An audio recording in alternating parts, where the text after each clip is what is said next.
Halo, selamat siang. Selamat siang Pak Faisal, selamat siang rekan-rekan dari GES. Sebutannya berarti GES G4S ya, betul ya. Perkenalkan, saya Dr. Christopher Andrian, spesialis gizi klinik. Saya mohon izin share. Jadi hari ini saya akan sharing mengenai bagaimana sih caranya untuk tetap memiliki gizi seimbang supaya kesehatan kita juga tetap terjaga. Jadi nanti kalau mau ada pertanyaan boleh mungkin di akhir boleh ketik di kolom chat atau nanti saya juga serahkan juga ke moderator ya. Oke, untuk awal kalau kita ngomongin pola makan gizi seimbang dan tentang kesehatan, pasti nggak jauh-jauh hubungannya tentang imunitas juga. Nah, apalagi sejak berakhirnya masa pandemi seperti ini, yang kita tahu kemarin COVID sempat banyak kasus gitu ya, ada beberapa kelompok rentan nih yang sangat berkaitan erat terhadap imunitasnya. Pertama adalah lansia yang berusia di atas 65 tahun. Yang kedua adalah kelompok anak-anak yang usianya kurang dari 5 tahun. Ketiga adalah penderita imunokompromis atau yang memiliki gangguan tentang imunitasnya, apabila seperti orang yang mengalami diabetes, sakit liver atau sakit ginjal, HIV, dan juga orang-orang dengan kanker, dan terutama untuk orang yang sedang pengobatan kanker, baik itu dia kemoterapi atau radiasi, karena itu membuat imunnya juga menjadi lebih turun. Dan yang keempat adalah ibu hamil. Jadi 4 kelompok ini sangat berkaitan erat yang dapat mengalami gangguan pada imunitasnya. Itu. Nah, kalau kita ngomongin imunitas, dia itu nggak berdiri sendiri. Dia itu juga nggak hanya berkaitan erat dengan nutrisi aja, tapi ada 4 pilar. Inilah yang selalu saya sampaikan ke orang-orang sekitar gitu ya. Untuk membentuk imunitas kita supaya tetap bagus, 4 pilar ini harus terpenuhi dengan baik. Jangan cuma hanya salah satunya aja. Apa aja 4 pilar? Pertama adalah nutrisi, kedua adalah exercise, yang ketiga adalah tidur yang cukup, dan yang keempat adalah mindfulness atau tetap berpikiran positif dan jangan stres. Keempat item pilar ini sangat berkaitan erat untuk membentuk imunitas yang baik. Jangan mentang-mentang saya dokter gizi, jadi saya hanya memenuhi nutrisi aja tanpa ada olahraga, tidur juga nggak bener gitu ya, terlalu berpikir stres. Itu tidak akan membentuk imunitas kita menjadi lebih baik. Jadi 4 ini harus berjalan dengan bareng bersamaan. Saya akan bahas lebih detail mengenai nutrisi. Perannya apa sih? Nah, ini adalah gambaran orang yang obesitas, gemuk. Seseorang yang gemuk, obesitas. Kalau meskipun dia tidak ada penyakit tambahan lainnya, mau dia sakit gula, kolesterol, atau asam urat gitu ya, biasanya itu inflamasi di badannya aja sudah tinggi. Inflamasi atau faktor inflamasi di tubuhnya aja itu sudah meningkat. Kita bisa lihat dari sini, inflamasi. Kenapa? Karena setiap sel lemak dalam tubuhnya itu menghasilkan faktor inflamasi seperti leptin, TNF-alfa, sama interleukin 6. Ketika inflamasinya tinggi, ketika dia terkena COVID seperti kemarin, terjadilah sitokin storm atau badai sitokin yang jadi semakin lebih hebat dibandingkan dengan orang yang tidak obes. Nah, itulah makanya obesitas pada saat COVID menjadi salah satu faktor komorbid atau penyakit yang dapat memperburuk kondisi si COVID-nya itu sendiri. Nah, selain itu, kalau misalnya orang obes sendiri, karena dampak dari inflamasinya tadi, itu mempengaruhi macam-macam. Dia mempengaruhi insulin. Jadi insulin tidak bisa bekerja dengan baik, akan mengakibatkan terjadinya DM, diabetes. Lalu, inflamasi yang tinggi juga merusak pembuluh darah endotel, mengakibatkan resiko terjadinya hipertensi. Stroke, gitu ya, serangan jantung, itu semua komplikasi yang diakibatkan karena kegemukan itu tadi. Dan itu penting juga orang obes, lakukanlah medical check up. Kenapa? Biasanya nih ditemukan ada salah satu dari 5 macam ini. Pertama, tensi. Tensinya cenderung lebih tinggi. Normal tensi darah kita itu di bawah 120/80. Jadi kalau misalnya tensi kita udah mulai 130/90, nah itu hati-hati. Itu sudah masuk dalam kriteria prehipertensi. Kedua, prediabetes.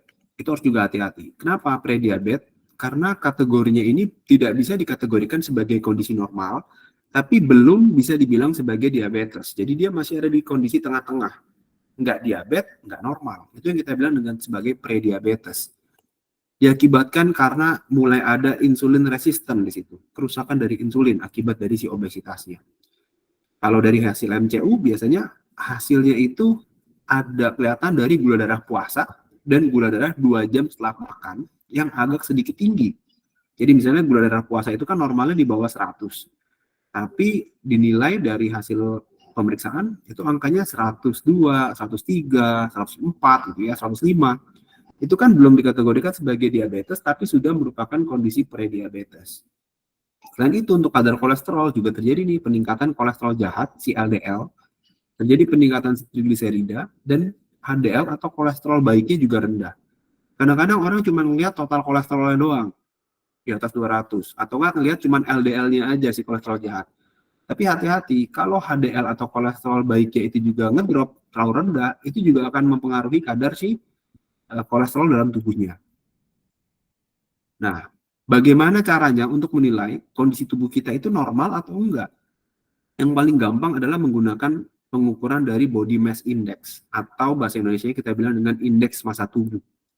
Itu dengan rumus yang seperti di kanan atas ini, dihitung dari berat badan, dibagi dengan tinggi badan dalam meter dikuadratkan. Jadi kalau misalnya kita memiliki berat badan 65 kg, kita bagi dengan tinggi badan dalam meter, misalnya tinggi badan saya 165, berat 65. Jadi 65 dibagi dengan 1,65 dikuadratkan. Nah, dapat tuh angka BMI. Kalau misalnya di atas 25, itu masuk dalam kriteria obesitas tipe 1. Kalau di atas 30, dia masuk dalam kriteria obesitas tipe 2. Nah, jadi parameter ini harus hati-hati. Normalnya berapa? Antara 18,5 sampai 22,9. Di atas itu dia overweight, di atasnya lagi adalah obes 1. Kalau dikatakan kurang gizi atau underweight adalah di bawah 18,5. Jadi idealnya itu di antara 18,5 sampai 22,9. Nah, ini adalah cara paling mudah untuk mengetahui apakah berat badan kita itu masuk dalam kriteria apa. Normal, kurang, atau berlebih.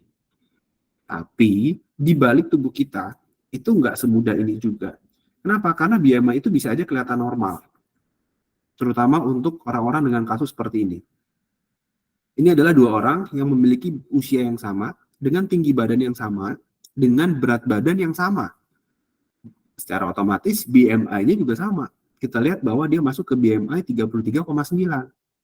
Tapi kalau kita lihat dari bentuk tubuhnya, pasti berbeda antara yang kiri sama yang kanan. Yang mana yang obes? Kalau lihat dari bentuk tubuhnya, yang kanan. Tapi kalau dari BMI-nya, dua-duanya obesitas. Apa yang mempengaruhi perbedaan dari 2 komponen orang ini? Yaitu adalah perbedaan dari massa otot dan massa lemaknya. Makanya kalau di Siloam di sini, kita lakukan pengukuran body composition atau body fat analyzer buat menilai berapa sih status tubuh kita, berapa sih persentase lemak, otot, air di badan kita. Karena sekarang banyak sekali kasus yang berat badannya kesannya ideal, BMI-nya normal gitu ya, BMI-nya mungkin cuma 20 atau 21 gitu ya, masih dalam batas normal, normal weight, tapi persentase lemaknya sangat tinggi. Persentase lemak bisa di atas 40%. Nah, itu hati-hati. Itu kita bilang dengan sebagai obesitas sarkopenia atau skinny fat. Kesannya kurus, skinny, tapi di dalam perutnya itu lemaknya tebal. Nilai normal persentase lemak perempuan itu sekitar 25-28%, di bawah itu maksudnya. Kalau laki-laki itu di bawah 20%. Nah, kalau dari di atas itu masuk dalam kriteria overweight atau obesitas. Makanya diperlukan pengukuran body composition itu. Ketika kita memiliki berat badan yang berlebih, nah hati-hati. Muncul resiko serangan jantung. Resiko untuk gangguan metabolisme lemak.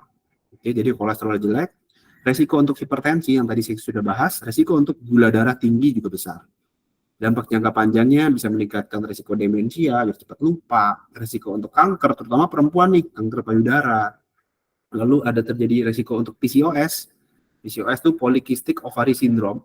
Jadi biasanya kalau di USG, obgyn gitu ya, dokter kandungan, itu banyak ada folikel-folikel kecil di dalam sel telur ovariumnya.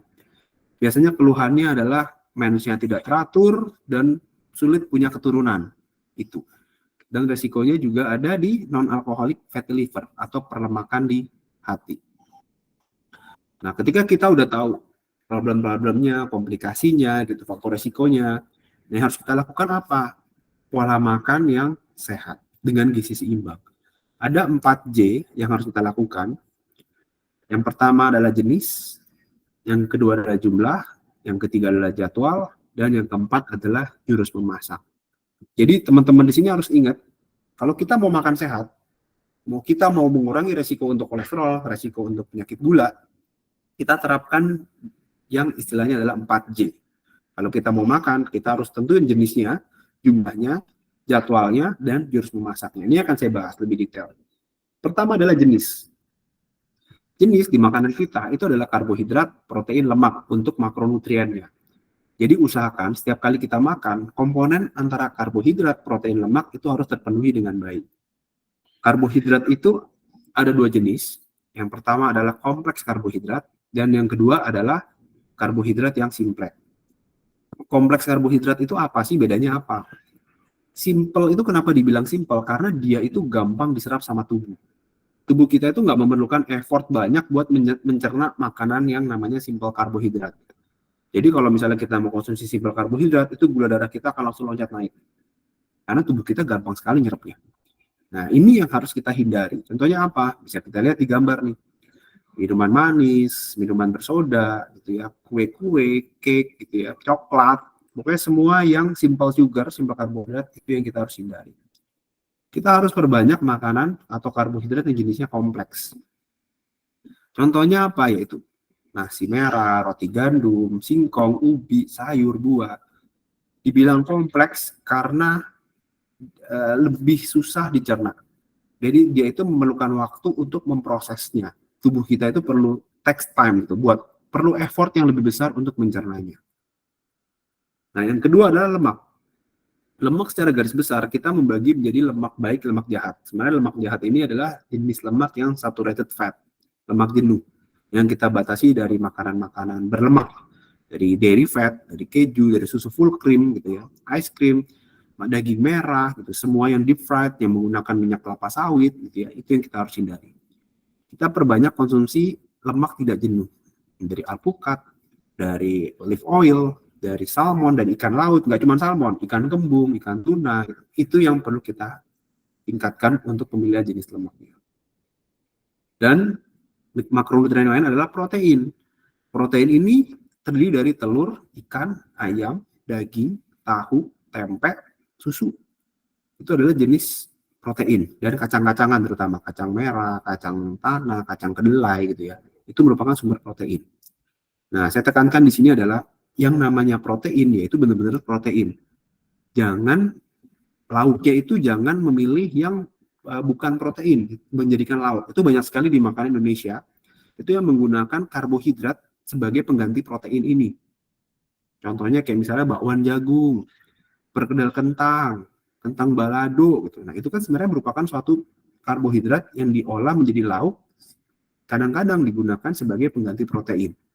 Nah, itu yang menjadi masalah. Karena makanan orang Indonesia mayoritas itu adalah karbohidratnya yang terlalu besar. Tuh. J yang kedua, jurus memasak. Beberapa makanan jurus memasak yang harus kita hindari, yang kanan ini seperti goreng, di deep fried, diawetkan, diasap. Itu yang kita harus hindari, karena dengan kita menggoreng itu secara tidak langsung meningkatkan asupan lemak jenuhnya tadi.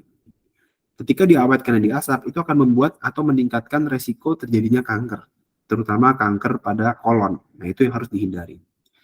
Lalu, usahakan pola makan dengan jurus memasak seperti dikukus, direbus, dipepes, dipanggang, dikuah, ditumis, itu menjadi lebih baik. Dengan kita makan dengan cara memasak seperti ini, itu dengan tidak langsung membatasi penggunaan minyak. Lalu jangan lupa pilihlah bahan makanan yang alami dan segar, hindari processed food. J yang ketiga, jadwal. Ketika kita sudah menentukan jenisnya dan cara memasaknya, kita tentukan jadwal, kapan kita harus makan. Di sini saya menyarankan konsumsi makanan, itu pilihlah, saya kasih contoh 5-6 kali sehari, dengan 3 kali makan besar, 2-3 kali snack time, dengan komponen seperti ini, sarapan setengah 7, snack setengah 10, makan siang jam setengah 12, snack jam 3:30, makan malam jam setengah 7, dan tambahan snack malam lagi sekitar jam setengah 10 malam.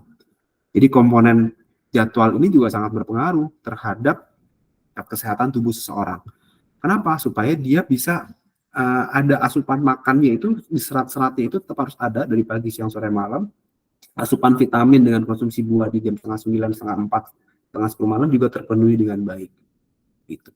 Mulailah makan sebelum lapar, berarti sebelum kenyang, dengan pola makan jadwal seperti ini. Dan jumlahnya, seberapa besar kita harus makan? Rata-rata kebutuhan kalori orang Indonesia itu berkisar antara sekitar 1.700 sampai 2.500 kilokalori per harinya. Namun ketika seseorang itu mengalami obesitas atau kegemukan, kita harus batasin kalorinya, kita harus restriksi supaya terjadi penurunan berat badan. Biasanya kalori yang direstriksi sekitar 500 kalori per harinya. Jadi asupan kalori per hari bisa berkisar antara 1.000 sampai 1.500 kilokalori per hari. Nah, kebutuhan kalori ini setiap orang itu berbeda-beda. Jadi dia itu dipengaruhi pertama dari usia, kedua dari tinggi badan, ketiga dari jenis kelamin, keempat dari aktivitas hariannya, kelima dari olahraganya. Jadi semua itu sangat berkaitan erat terhadap pembakaran kalori seseorang. Makanya saya bilang setiap orang itu punya kebutuhan yang berbeda-beda. Dan bagaimana cara ngaturnya? Ketika kita udah tahu apa yang dimakan, bagaimana cara memasaknya, jumlahnya berapa. Prinsipnya, ketika seseorang itu mau mempertahankan berat badannya supaya tidak naik atau supaya tidak turun, ada yang namanya energi balance. Jadi asupan energi itu harus sama dengan energi yang dikeluarkan. Asupan energi apa aja? Ya dari semua yang kita konsumsi, yang berkalori. Dari makanan maupun minuman. Kalau energi yang dikeluarkan, dari resting kalori tadi saya sudah sebutkan, dari kita bernafas, dari usia, dari jenis kelamin, itu sangat mempengaruhi pembakaran kalori seseorang. Kita bisa tingkatkan juga kalori yang dibakar dengan cara beraktivitas. Dan yang ketiga adalah exercise, olahraga. Jadi ketiga parameter ini sangat mempengaruhi output kalori seseorang. Nah, kalau seseorang itu gemuk, obesitas, ya dia harus menekan si input kalorinya dan dia harus lebih bakar si output kalorinya. Lalu sebaliknya, kalau misalnya seseorang itu terlalu kurus, ya berarti dia harus tingkatkan asupan kalorinya. Energi yang dikeluarkan ya dia harus kurangi supaya berat badannya menjadi lebih seimbang. Kalau salah satu nggak balance, ya berarti orang itu akan obesitas kalau inputnya itu lebih besar daripada yang dikeluarkan, atau sebaliknya. Jadi kurus kalau inputnya terlalu kecil dibanding yang dikeluarkan. Nah, bagaimana pengaplikasiannya? Ketika kita tahu bagaimana cara makannya, jumlahnya, jenisnya, ada yang namanya healthy eating plate. Ini adalah rekomendasi dari Harvard Medical School, gitu ya. Jadi anggaplah lingkaran ini merupakan piring kita, piring makan kita sehari-hari. Kita bagi menjadi 4 bagian besar. Seperempat yang kanan itu kita pilih dengan whole grains. Whole grain itu berarti karbohidrat kompleks yang tadi kita udah bahas di depan. Jadi contohnya itu kayak misalnya nasi merah, kentang, oatmeal, roti gandum gitu ya. Itu pilihlah yang whole grains, kita isi dengan seperempat piring kita.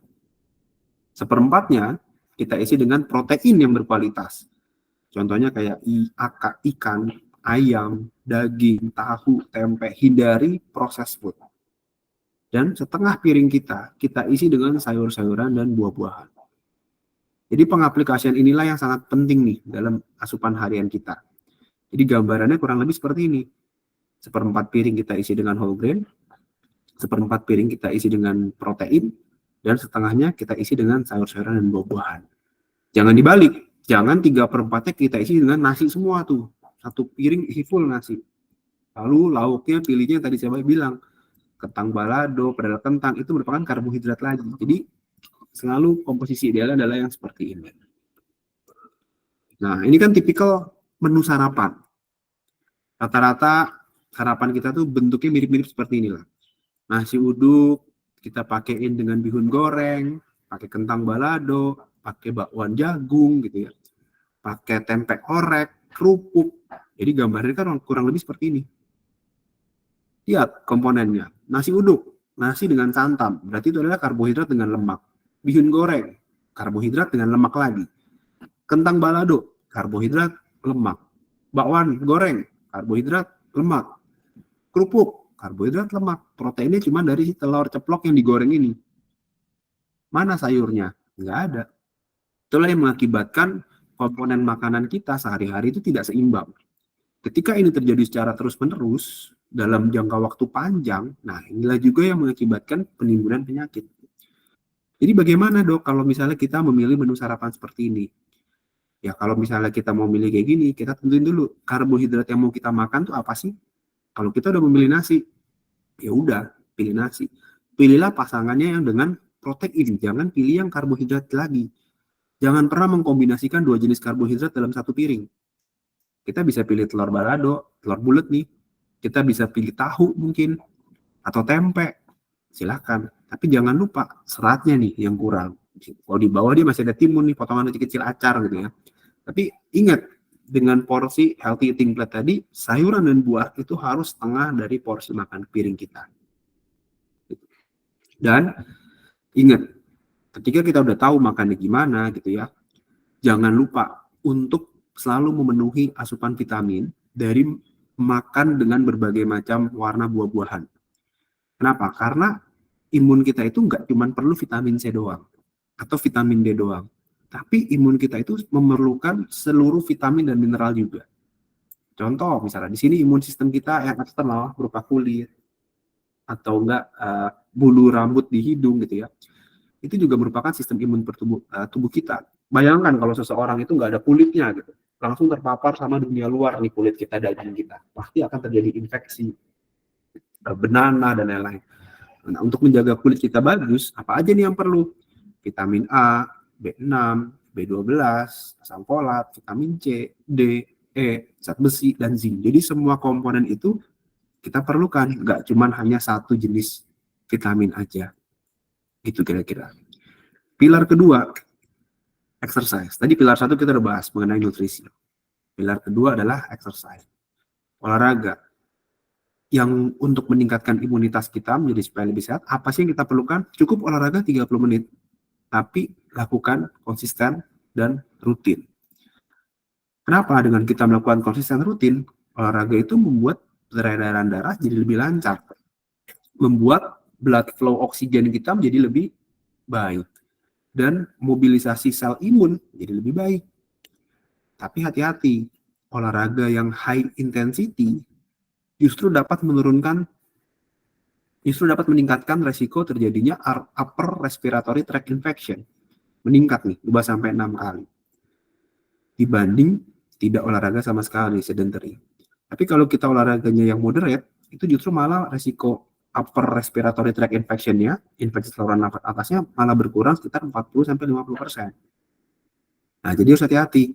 Olahraga jangan yang langsung high intensity jangka panjang. Itu harus hati-hati. Misalnya olahraga cuma ada waktu weekend, Sabtu Minggu, lalu dihajar tuh olahraga 4 jam sampai 6 jam bersepeda gitu atau lari. Itu hati-hati karena itu akan meningkatkan resiko terjadinya resiko infeksi saluran napas atas dibandingkan yang olahraganya cenderung moderate tapi dia lakukan setiap hari. Itu.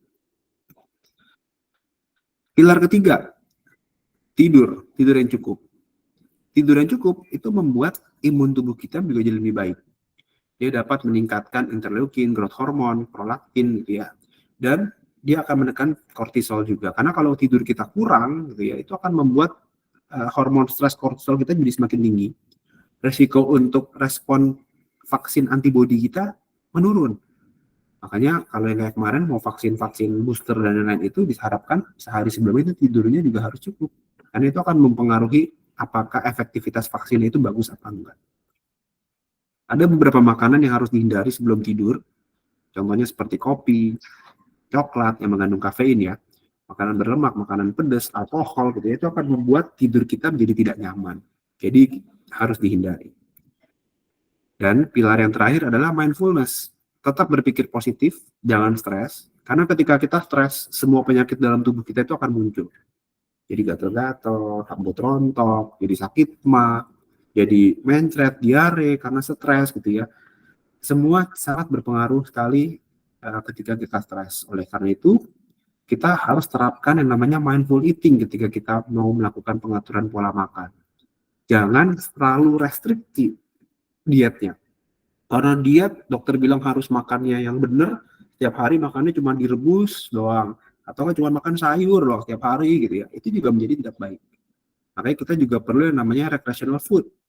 Yang kita masukin ke dalam pola-pola diet kita. recreational food itu yang orang suka bilang sebagai cheat meals, itu berkisar antara sekitar 20% dari asupan makan kita sehari-hari. Jadi, poin yang bisa kita ambil adalah yang pertama, pemenuhan adekuat nutrisi meliputi karbohidrat, protein, lemak, itu harus seimbang. Dan jangan lupa terapkan healthy balanced diet dengan mindful eating. Jadi jangan cuma hanya monoton menunya itu aja. Boleh ada suplementasi tambahan vitamin dan mineral apabila diperlukan. Dan jangan lupa 4 pilar immune health tadi. Tentang exercise, nutrition, sleep, dan mindfulness. Sekian presentasi dari saya. Ini ada Instagram saya, boleh di @Christopher_Andrian. Saya kembalikan lagi ke moderator. Terima kasih.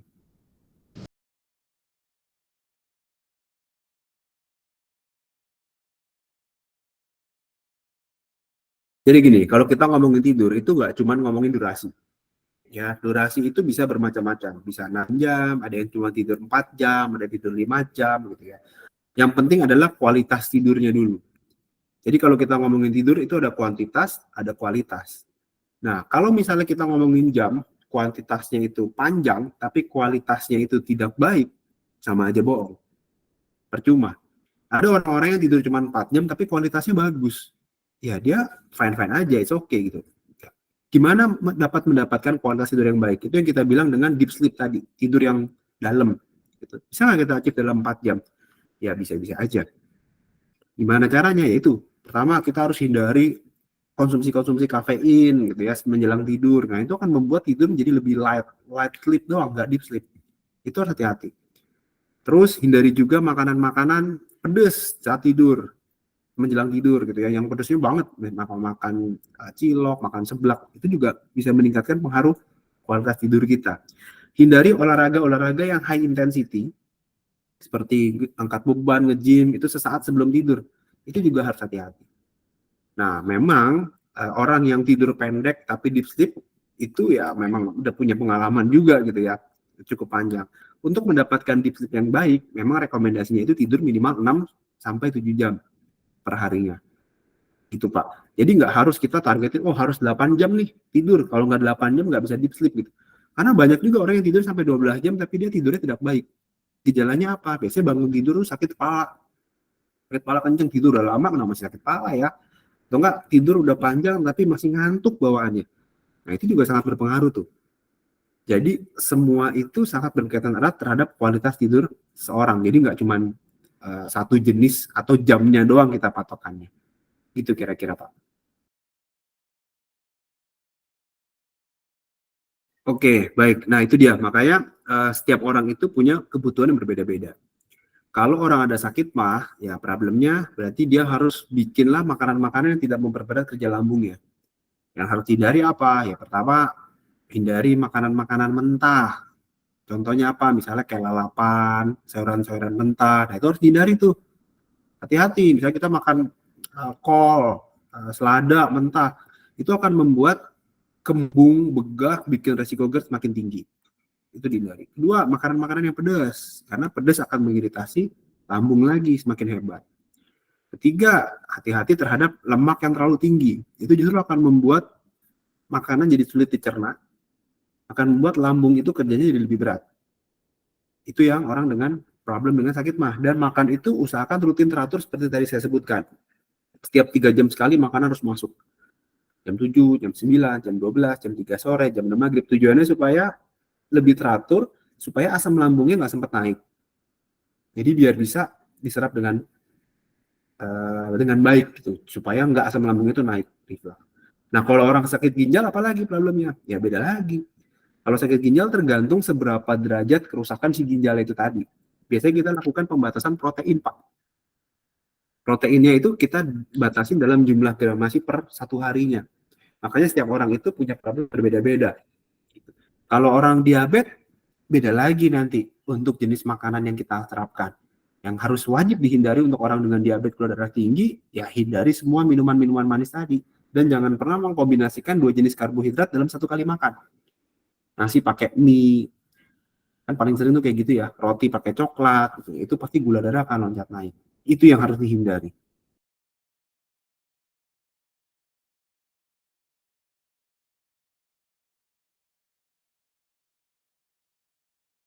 Ya, ini banyak sekali nih yang seperti ini dan biasanya mereka bilang dengan intermittent fasting ya. Jadi makan cuma sekali sehari di siang gitu ya, sisanya dia nggak makan lagi sampai siang lagi berikutnya makan cuma 6 jam.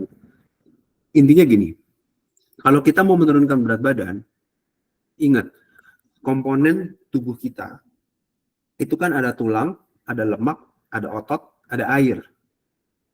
Itu. Jadi berat badan kita tuh ada lemak, tulang, otot, air. Kalau mau sehat, yang kita harus turunin adalah si lemaknya. Jangan sampai otot atau hanya air yang turun. Nah, itu jadi masalah. Kenapa? Kalau cuma air doang yang turun, ya pipis-pipis terus kondisi dehidrasi, lama-kelamaan kan nanti jadi kurang cairan, ya wong cuma air, minum air putih juga naik lagi. Gitu. Terus kedua, bagaimana caranya kalau misalnya makan cuma sehari sekali seperti ini? Hati-hati, kalau misalnya kebutuhan protein tidak terpenuhi dengan baik dalam satu hari gitu ya kan, karena makan cuma sekali sehari nih. Sedangkan protein kita kan kita perlukan, misalnya berat badan kita 80, kita memerlukan protein yang seenggaknya minimal 80 gram per hari. Agak sulit tuh memenuhi protein 80 gram per hari hanya dalam satu kali makan. Dampaknya apa? Otot tubuhnya turunnya akan semakin besar, resikonya juga semakin tinggi. Hati-hati. Kalau ototnya turun yang ngedrop besar, dampaknya apa? Berat badan nanti gampang yoyo, gampang naik. Nanti ketika makan cuma sekali sehari seperti ini, tahan berapa lama, Pak? Biasanya kalau udah mulai kayak gini, udah mulai bosen nih, dan sudah mulai cukup berat untuk melakukannya. Resikonya, balik lagi ke pola makan awal, berat badannya akan loncat naik melebihi berat badan awalnya. Itu resikonya. Kalau berat badan yang turun itu nggak cuma dari lemak, bisa juga otot yang turun. Jadi harus hati-hati. Nah, diet yang bagus itu adalah diet dengan perubahan lifestyle, Pak. Siapa sih yang tahan cuma makan sehari cuma sekali gitu? Nggak ada yang tahan. Pasti godaan itu banyak. Justru yang kita lakukan adalah rubah lifestyle-nya, rubah gaya hidupnya. Cari program diet yang Bapak bisa lakukan dalam jangka panjang dan lakukan itu sebagai lifestyle Bapak yang baru. Supaya nggak merasa terbebani. Karena kalau cuma makan sehari sekali, sisanya makan cuma buah sayur doang, ya itu biasanya pengalaman saya, pasien-pasien saya itu cuma dilakukan jangka pendek. Cuma 2 minggu, 1 bulan gitu. Tapi udahannya nanti dia akan rebound, berat badannya akan loncat lebih tinggi dari berat badan sebelumnya. Gitu kira-kira.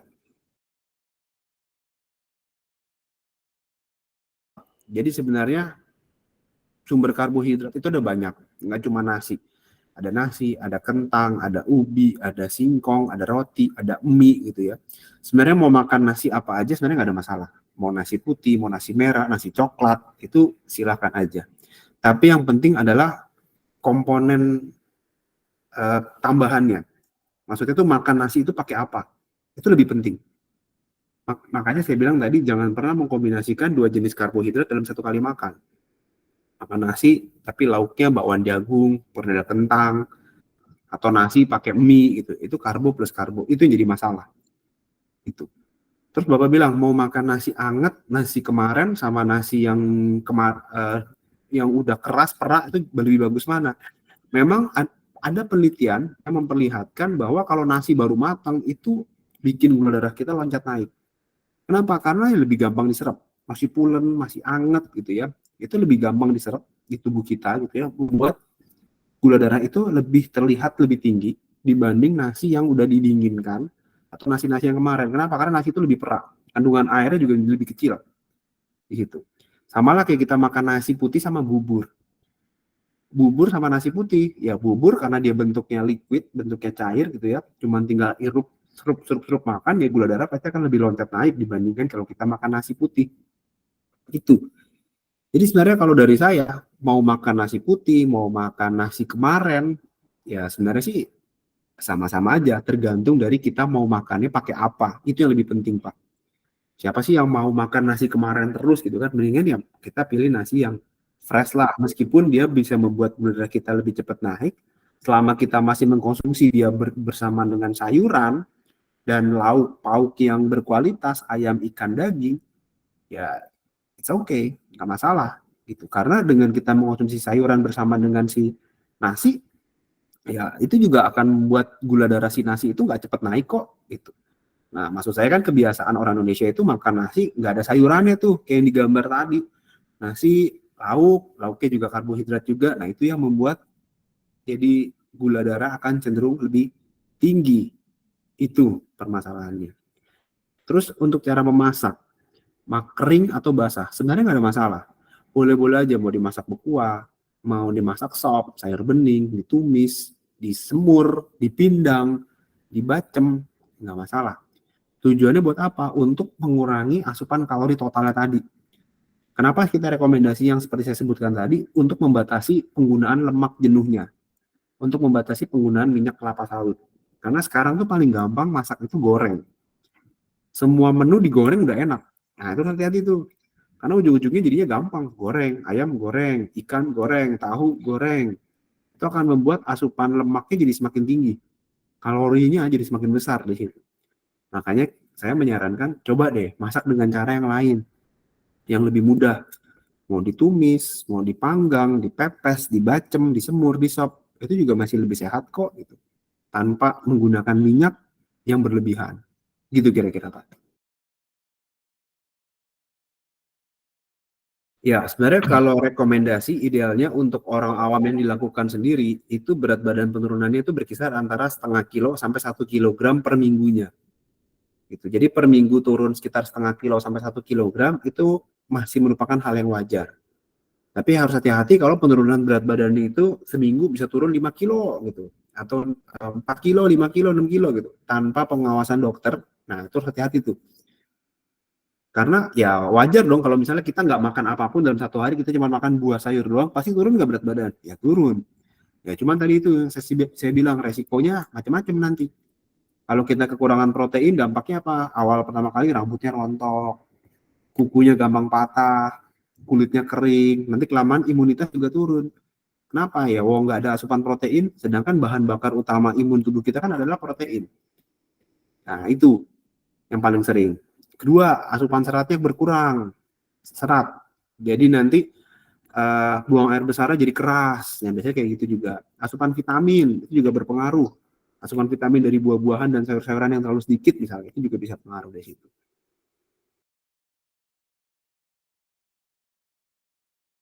Jadi kalau kita ngomongin metabolisme tubuh kita itu dipengaruhi sama massa otot. Jadi semakin tinggi otot, metabolisme tubuh kita akan semakin tinggi. Itu ya. Jadi kalau massa ototnya terlalu rendah, metabolisme tubuh juga akan melambat. Nah, kalau olahraga, harus dilihat lagi nih jenis olahraganya apa. Kalau olahraganya yang high intensity, seperti misalnya sirkuit training gitu ya, atau yang angkat beban. Wah, ketika kita angkat beban, harapan kita apa? Massa otot naik, lalu massa lemak kita turun, tapi kita makan terlalu sedikit, terlalu kecil. Nah, balik lagi, ketika kita angkat beban, bench press atau apapun itu, pastikan udahannya otot kita tuh jadi pegel, kram, panas gitu ya. Nah, itu merupakan satu gejala otot kita tuh lagi dipecah, lagi rusak. Dia itu memerlukan asupan protein dari luar yang dari kita konsumsi supaya menggantikan posisi si otot yang rusak tadi. Kalau misalnya kita udah restriksi kalori makanan terlalu sedikit, terus olahraganya malah semakin kita tingkatkan gitu ya, kita malah jadi tidak mendapatkan asupan nutrisi apapun untuk menunjang si kerusakan si otot tadi. Nah, itu akan jadi masalah tuh. Bukannya ototnya tambah gede, malah ototnya tambah ciut, mengecil. Nah, itu juga harus hati-hati. Makanya olahraga itu ketika kita mau fat loss, kita harus sesuaikan lagi dengan kebutuhan tiap orang. Biasanya di awal kita saranin olahraganya ya fokus ke kardio. Jalan, jogging, sepeda, berenang, treadmill, cross trainer gitu ya. Supaya terjadi pola yang bagus, supaya stamina menjadi lebih bagus, supaya pola makan yang tadinya banyak kita restriksi. Kenapa? Karena ketika kita angkat beban, itu rasa lapar justru malah akan semakin meningkat, makin tinggi. Bandingin deh orang-orang yang angkat beban itu. Saya bukan nggak pro yang angkat beban, saya juga menyarankan untuk pasien angkat beban untuk orang-orang yang massa ototnya kecil. Jadi ketika angkat beban itu rasa lapar pasti akan meningkat, makin lapar makin hebat gitu. Nah itu kan jadi masalah lagi tuh jenis makanannya. Apakah dengan olahraga semakin besar tapi makanannya kita tetap jaga atau enggak? Biasanya mulai banyak cemilan-cemilan lain, makanan-makanan yang high kalori yang kesannya ternyata sehat tapi ternyata kalorinya tinggi. Nah, itu hati-hati. Itu juga sangat berpengaruh bagaimana kita itu membakar lemaknya dengan baik apa enggak.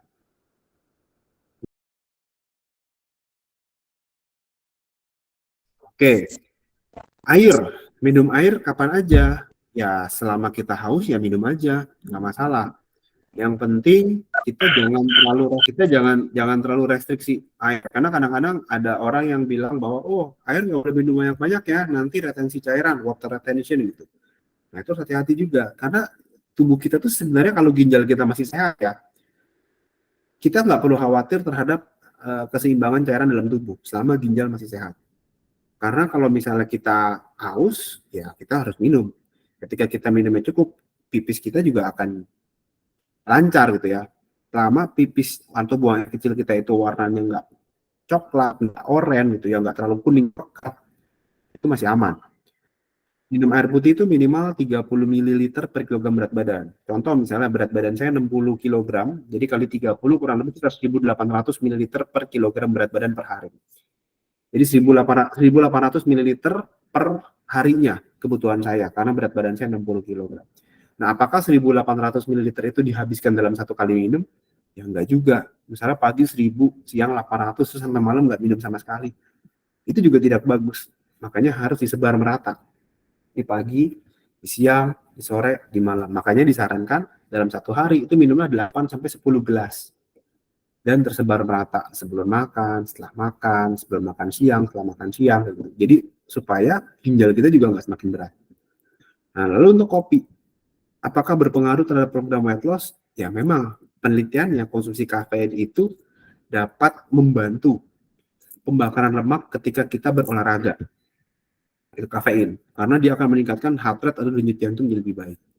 Tapi apakah dibilang setara sama air mineral? Ya kalorinya kecil, per satu gelas itu paling nggak nyampe 5 kalori lah. Tapi nggak bisa dikatakan sebagai air mineral. Kenapa? Karena efek dari si kopi itu bersifat diuretik. Bikin pipis. Pipis terus. Justru akan membuat cairan tubuh kita tuh jadi semakin rendah. Hati-hati yang mengkonsumsi kafein atau kopi lebih dari 2 gelas per hari. Biasanya pipis-pipis terus tuh. Cenderung kondisi tubuhnya dehidrasi. Nah itu hati-hati.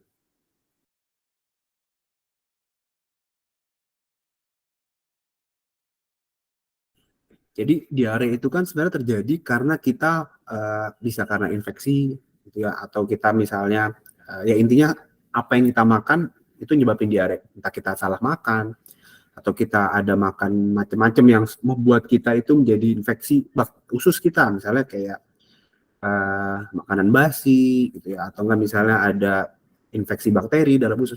Seenggaknya diare itu merupakan suatu mekanisme pertahanan tubuh untuk membuang makanan yang seharusnya tidak ada dalam perut kita itu menjadi keluar. Makanya dia diare. Jadi itu diare itu tubuh kita tuh jadi mempercepat gerakan si usus. Jadi cepat supaya wah ini makanan apa nih? Ini racun nih, harusnya nggak dalam tubuh kita, dia harus dikeluarin. Nah itu fungsinya buat itu tuh, keluarin itu mekanisme tubuhnya. Nah kalau misalnya kita mendadak tiba-tiba kita stop, langsung minum obat diare, langsung bikin yang perutnya langsung di stop tanpa ada saran dari dokter ya maksud saya. Nah, jadi si racun yang tadi harusnya keluar, itu belum keluar, ditahan gitu. Dampaknya apa? Ntar ujung-ujungnya jadi mual, jadi muntah, begah, perutnya kembung. Nah, sebenarnya ya itu jadinya efeknya. Nah, yang harus dihati-hati sama kondisi diare apa? Kondisi dehidrasinya, kurang cairannya. Sama kayak tadi minum air tadi. Kalau kita diare, air semua terus yang keluar, berarti kan penyerapan air dan elektrolit itu tidak terjadi dengan baik. Itu yang bahaya. Kalau misalnya kita tidak stop diare itu, kalau diarenya itu berkepanjangan. Makanya perlu ada tambahan obat-obatan lain. Nah, kalau misalnya si efek si teh pekat itu, nah kadang-kadang bikin perut kita itu jadi nggak, ya memperlambat sih Pak, maksud saya. Jadi bikin betul. lebih lambat kerjanya itu kan. Hati-hati, teh itu kan juga mengandung resiko untuk kafein. Dan teh pekat itu bukan merupakan obat dari diare itu. Justru kan kita harus cari tahu penyebab diarenya apa nih. Apakah infeksi bakteri gitu kan. Makanya lebih baik saran ke dokter untuk mengecek apakah penyebab diarenya itu. Ntar dia cek juga pupnya gitu. Karena kalau cuma buat nyetopin diare doang, ya nanti efeknya ke mual, ke begah gitu ya. Debar-debar karena efek si kafein tadi. Gitu. kondisi dehidrasinya juga akan semakin besar. Kenapa? Karena efek si tehnya itu kan mengandung kafein, bikin pipis-pipisnya lebih banyak. Nah, itu jadi masalah juga.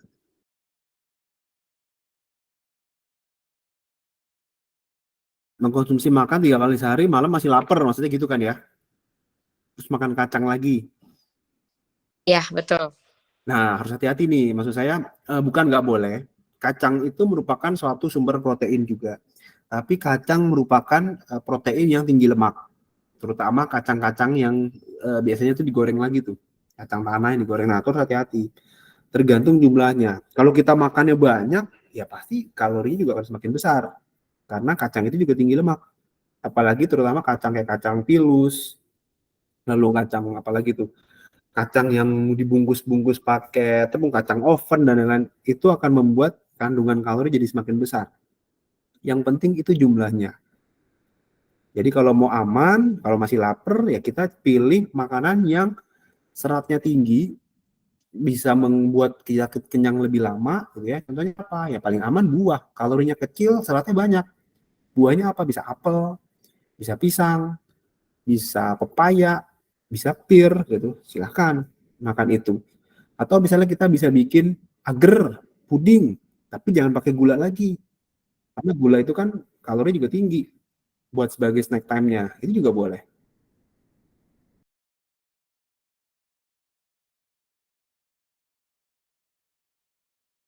Biasanya itu kita bilang dengan sebagai plantar fasciitis. Plantar fasciitis itu berarti nyerinya di bagian tumit. Berarti kan pas bangun tidur nampak pertama kali plek. Nah, itu sakit, terus hati-hati. Kenapa? Biasanya karena penyebab berat badannya berlebih. Berat badan terlalu besar, nah itu bisa. Itu jadi PR nomor satunya ya turunin berat badan. Kedua, usahakan gini dulu, peregangan dulu Pak sebelum napak, karena ini berhubungan sama tendon. Jadi pemanasan dulu, kakinya digini-giniin dulu nih, supaya ototnya yang di sini itu menjadi lebih rileks gitu ya, itu bisa pengaruh dari situ. Itu juga bisa pengaruh karena jalan misalnya atau berdiri terlalu lama dalam satu periode tertentu, terus kita tidur misalnya, kakinya kan kalau tidur itu kan kaki nggak begini, kakinya kan begini. Iya, iya, Dok. Ketika kita berjalan berdiri itu kan kaki begini lagi. Nah itulah yang biasanya nyebabin sakit di situ.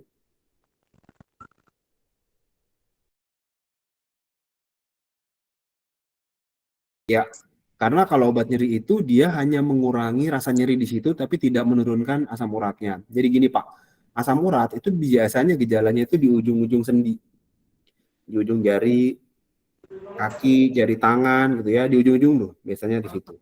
Atau enggak dia langsung gejalanya itu di ginjal. Gitu. Dia itu gejalanya bukan di otot besar dulu pertama kalinya.